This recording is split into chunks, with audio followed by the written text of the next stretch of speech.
Every morning before sunrise, Thomas Reeves sits alone at his kitchen table. His fingers brush a check stub he cannot throw away. The stub is from an account that the bank swears closed in 1981. The check arrived in a thank you card from a farmhouse on Route 7, a farmhouse where he delivered mail for 22 years and never once saw a living soul. A handwritten note in the mailbox once begged him, "Please keep delivering and do not look at the house." He thinks about the young carrier who replaced him, a woman who received a welcome card from that same farmhouse before she ever started her route. Every morning, the check stub refuses to let him forget. Perhaps it never will. So he goes back in his mind to where it started, Eastern Kentucky, 1980. In the summer of 1980, a 22-year-old Thomas Reeves stepped into the Morley post office. For his first day on Route 7, the old postmaster handed him a ring of keys and spoke in a slow Appalachian drawl. He said the route had a way of making a man feel watched, and most carriers didn't last a year. Good thing I am not most carriers. The first few miles of the route were ordinary. Farmhouses, a general store, a church. Then the gravel road narrowed, and the trees leaned in like a tunnel. By the time he reached the first remote mailbox, the silence had crept in so deep he could hear his own heartbeat. Nothing out here but squirrels and shadows. But even as he thought it, the hair on the back of Thomas's neck prickled. He couldn't shake the feeling that the woods were holding its breath, waiting for him to move on. 2 miles down the route, a narrow drive branched off toward a sagging cottage on Hawk Hill. Mail left in the box there vanished within hours, though Thomas never spotted a soul on the property. One afternoon, a package required a signature. He left the pink slip, expecting the owner to claim it at the office. The next morning, the slip was gone, replaced by the signed receipt, bearing an unfamiliar name, Samuel Harker. Samuel Harker? I've never seen that name on any mail out here. Weeks later, Thomas paused at the post office bulletin board and felt the blood drain from his face. A missing persons poster for Samuel Harker, last seen in 1979, stared back with the same name printed beneath it. Probably just a coincidence. Someone else must have signed for him. But the cottage on Hawk Hill stayed quiet, its windows dark, its mailbox always empty by the time Thomas looped back. It was the first delivery that made him understand the route might not be what it seemed. 3 winters into his route, Thomas came to dread a stop near Miller's Pond. A half-collapsed cabin sat frozen at the edge of the water, its mailbox stuffed with yellowed catalogs. Every week, the mail pile grew, then vanished overnight, as though someone collected it when the world wasn't looking. One dusk, Thomas heard a child's voice humming from inside the rotted walls. There can't be a child in there. Not in this cold, not alone. He found small bare footprints in the fresh snow, leading from the cabin to the frozen pond and back. On Christmas Eve, he stopped to deliver a package and found a twig star ornament tied to the mailbox latch. Carved into the twisted wood was his own name, Thomas. This is meant for me. They know my name. He tucked the star into his glove box and drove on, telling himself it was just an odd gift from a lonely homesteader. He didn't believe it. A few miles past Miller's Pond, the road straightened and revealed a farmhouse set deep off the gravel. It stood 2 stories tall, with a single amber porch light that burned even at midday. That light shouldn't be on. Nobody's ever in the yard. Mail vanished from the box between his stops, yet Thomas never saw a living soul approach the house. The envelopes were always addressed to a Whitmore. M. Whitmore 1 week, J. Whitmore the next. There must be a whole family in there. So why can't I catch even a shadow? He started pausing longer at the stop, watching the upstairs windows for any movement. At the county clerk's office, he found no record of any Whitmore ever owning that property. That farmhouse has no business having mail delivered. None. The feeling that he was being watched grew heavier each day he drove away without answers. One afternoon, months into his obsession, Thomas opened the Whitmore mailbox and found a folded slip of paper instead of outgoing letters. It read, "Thomas Reeves, please keep delivering our mail and do not look at the house. The Whitmores." They called me by my full name. They've been watching me. His eyes darted toward the farmhouse. The upstairs curtain twitched, then stilled. Don't look. You read the note. Don't look. He drove the rest of the route in a cold sweat, the note heavy in his shirt pocket. That night, lying beside his sleeping wife, he could not close his eyes. If I tell the post office, they'll think I've lost my mind. And what if the Whitmores find out? By dawn, he had made a silent pact. He would follow the note's instruction and keep the secret. The next day, he delivered the mail without glancing at the house, and the farmhouse seemed to draw a satisfied breath. 15 years on Route 7 had weathered Thomas's face and grayed his hair, but the Whitmore mail never stopped. The secret festered.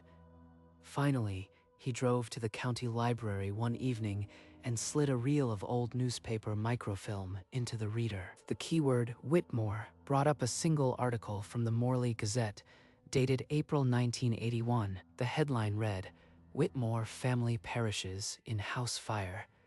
No survivors." They died in 1981. That's the year I started this job. I've been delivering mail to a dead family. He sat there until the librarian announced closing, his hands gripping the table edge. There's no one to tell. No one who would believe it. He told no one, not his wife, not the postmaster.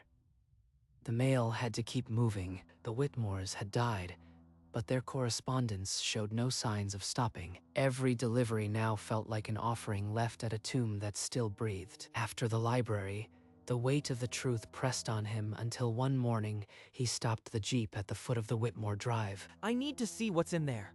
Just once. He pressed the accelerator, and the Jeep crawled up the gravel, each crunch echoing in the unnatural quiet. As the farmhouse loomed closer, the porch light, steady for years, began to flicker in a frantic, staccato rhythm.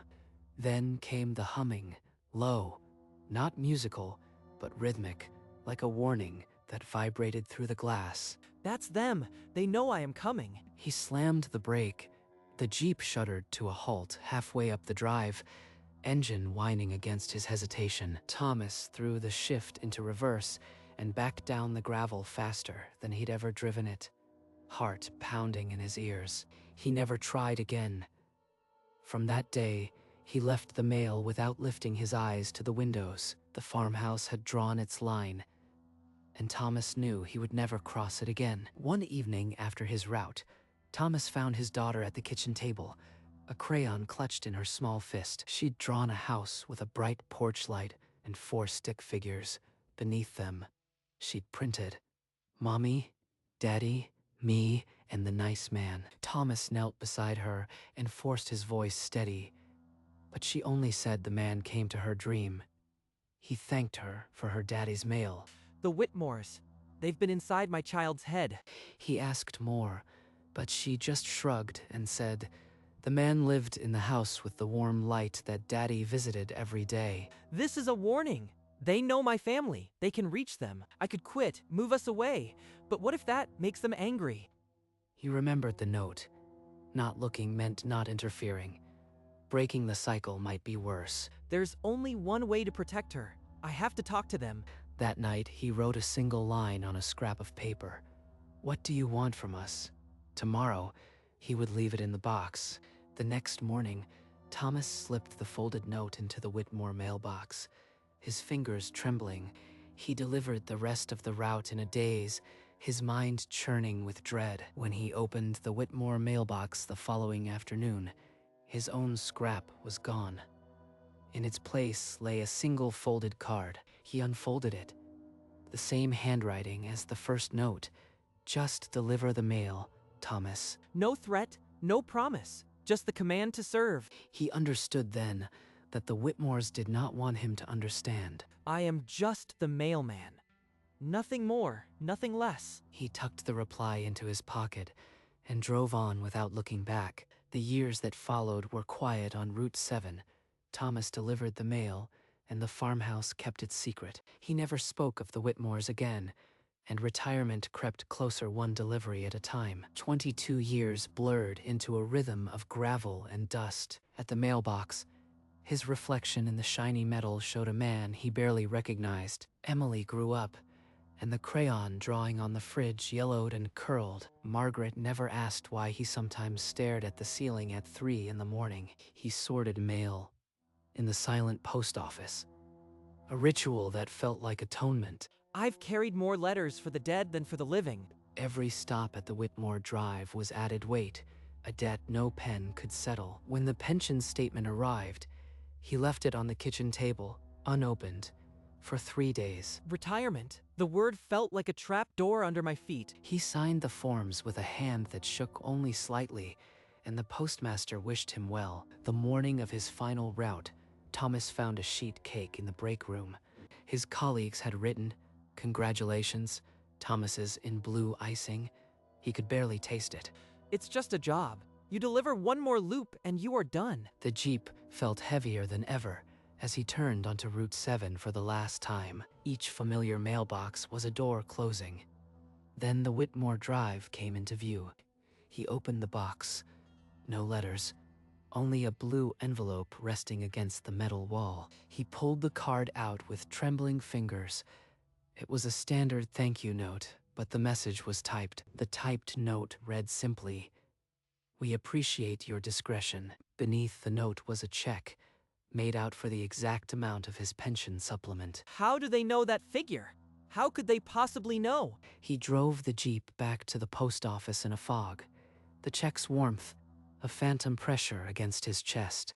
At home, he hid the card and check in a drawer and told Margaret he'd come down with a headache. If I cash this, I am accepting payment from dead people.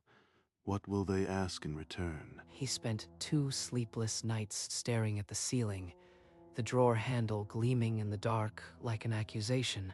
It's exactly what we need for the pension gap. A gift or a snare. On the 3rd morning, he dressed in his best coat. He was done weighing ghosts. He drove to the branch on Walnut Street, the one where no one knew his face. Just a piece of paper. It either works or it doesn't. He stepped to the counter and slid the check toward the teller with fingers that refused to be still. The teller smiled, typed a few keys, and the world held its breath.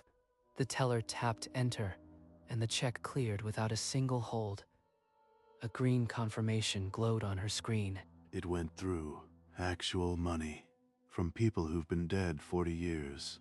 Could you tell me which branch this account is through? Just for my records. The teller's fingers hesitated above the keyboard. She frowned at the screen, then typed the routing number again. That's odd. This account shows as closed. Closed since 1981, but the funds just cleared. She turned the monitor toward him. The screen read, "Account status. Inactive since April 1981. 1981, the year they died. The check is from their grave. The teller printed a statement. Thomas's hand closed around it automatically, crumpling the edge. He murmured a thank you and walked out into the noon sun, which felt colder than any dusk on Route 7. The money was in his account, the account that hadn't existed since the year he started carrying their mail. Weeks after the check cleared, Thomas returned to the Morley post office to meet the new carrier on Route 7. Her name was Olivia, a bright-eyed woman of 23, with a ponytail and a nervous smile. Mr. Reeves, I've heard you ran this route longer than anyone. The roads must feel like home. Should I warn her? What could I say that wouldn't sound like madness? He asked, as lightly as he could, whether her first week had brought any surprises. Just one strange thing. A welcome card in the Whitmore mailbox on my first day, with my name on it before anyone knew I'd taken the job. The heat drained from Thomas's face. The farmhouse had already reached out to her. It said, "Welcome, Olivia. We look forward to your service. No return address? My mom thinks it's sweet." She's already part of their loop. I was never the first, and she won't be the last. He handed her the Jeep keys and said nothing of the check. What warning could possibly prepare her? Thank you, Mr. Reeves. I'll take good care of Route 7. It's in good hands. She has no idea what those words will cost her. Olivia climbed into the Jeep, started the engine, and drove off with a wave that flickered in the side mirror. Thomas stood still until the Jeep vanished. Then he walked to his sedan, the silence ringing in his ears. He took the long way home, Route 7, stretching ahead like a scar through the dusk. As the Whitmore driveway approached, his headlights caught the mailbox, still and patient. He didn't slow, but his eyes lifted to the rearview mirror, finding the amber porch light's pulse in the distance. The light flickered once, as if it knew he was looking, then steadied into a single unwavering dot. Olivia doesn't know what's waiting for her in that mailbox every day. He pressed the gas and let the farmhouse shrink to nothing, but the check stub in his wallet burned like a covenant. In the months since his retirement, Thomas had not set foot on Route 7, but the route never left him. Every dawn found him at the kitchen table, the check stub placed like a sacrament. Margaret had stopped asking about his early mornings. She assumed it was a mail carrier's habit. She doesn't know that some debts can't be stamped and sorted. He never told her. The money sat untouched in a separate account, as if spending it would complete a transaction he wasn't ready to finish. The stub itself was worn soft from his fingers. The ink of 1981 almost rubbed away. Did Olivia get another card? Does she still deliver without looking? He had no way of knowing. Route 7 belonged to someone else now, and the farmhouse kept its silence. But every morning, the stub was heavier than any mail sack he'd ever carried. He would sit until the coffee went cold, then slide the stub back into the drawer, finding no comfort. At dawn, the Whitmore farmhouse looked peaceful. A stranger would call it postcard-worthy, but Route 7 still ran past the gravel drive, and Olivia's Jeep still slowed at the mailbox every afternoon. The mailbox was always emptied between deliveries, though no vehicle ever came or went from the property. At dusk, the amber porch light switched on, as though the house kept its own schedule, indifferent to calendars or death. The mail still came, letters addressed to Whitmores, different initials each week, in the same elegant handwriting. Olivia delivered without looking, just as the note had instructed Thomas all those years ago. She told the postmaster it was the easiest stop on the route. No dogs, no complaints. But on quiet mornings, she sometimes heard a low humming from the house. Not threatening, just present, like a lullaby from another century. She never told anyone. It felt too strange, and the job was good. And so the cycle spun on. The farmhouse, the mailbox, the carriers who learned not to look. Some nights, Thomas lies awake in the dark and wonders if he should have burned that check. Ashes don't pay debts, but neither does money from a grave. He imagines the Whitmore children watching him from the upstairs window, patient, grateful, unknowable. Their faces never come clear, just shapes that flicker when he blinks. He has never told a soul about the humming that sometimes follows him into sleep. In his dreams, he is still on Route 7, still opening that mailbox, still finding a blue envelope. The check stub feels less like a receipt and more like a shackle. Did they pay me for my silence, or did they buy my soul by the inch? He knows he will never return to that driveway, but some mornings, he catches himself mapping the turns. The check stub cannot be thrown away. It rests in his drawer, waiting for the next dawn. In the quiet of the early morning, the teller's words from that day often looped in his mind. Closed since 1981. The funds just cleared. Over and over.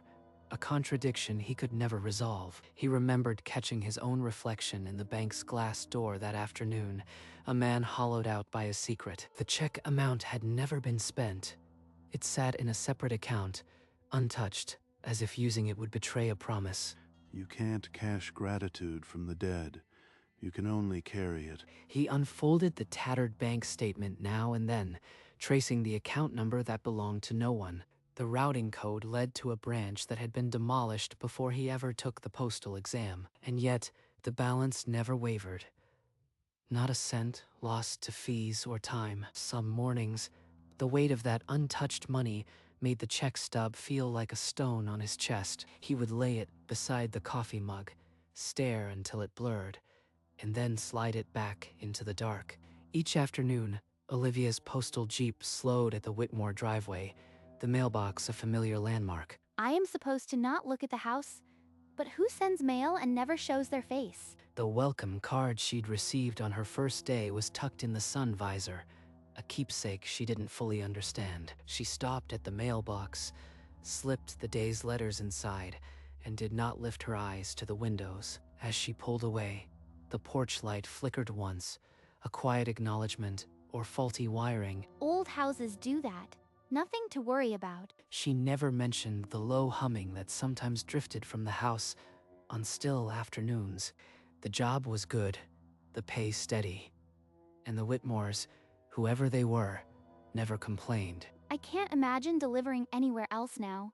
And so Olivia became part of Route 7, another carrier in a line stretching back decades, and the farmhouse kept its silence. At night, the Whitmore farmhouse settles into its own stillness, the mailbox a dark shape on the gravel.